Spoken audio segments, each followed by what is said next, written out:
আসসালামু আলাইকুম প্রিয় বন্ধুরা, সবাই কেমন আছেন? আশা করি সবাই ভালো আছেন। আলহামদুলিল্লাহ আমিও ভালো আছি। নেটের কারণে ভিডিও আপলোড করতে পারতেছি না বলে দুঃখিত। তো আজকে আমি এই যে মরিচ ভর্তা পেঁয়াজ দিয়ে করব আর করব বেগুন ভর্তা। তো সাদা ভিডিও করে রেখেছি, এডিট করতে পারতেছি না নেটের কারণে। আজকে 2 দিন থেকে আমাদের এই বাংলাদেশের নেটের খুবই সমস্যা, সব নেট বন্ধ করে দিয়েছে।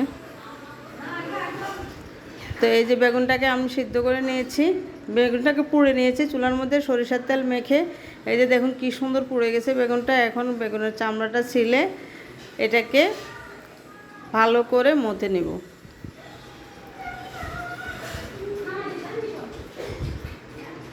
তো এই যে দিয়ে দিয়েছি পেঁয়াজ ধনিয়া পাতা সবগুলো একসাথে মেখে দিয়ে দিব। তো এই যে বেগুন ভর্তাটা হয়ে গেছে। এরপরে এই যে দেখুন মরিচ ভর্তাটা, 2টা ভর্তায় খুবই মজা হয়েছে। আর এই যে মুরগির মাংস, করলা ভাজি, ডাল, এই যে আইটেমগুলো আপনাদের কেমন লাগছে? ভালো লাগলে পেজটি ফলো দিয়ে লাইক কমেন্ট শেয়ার করুন। ধন্যবাদ।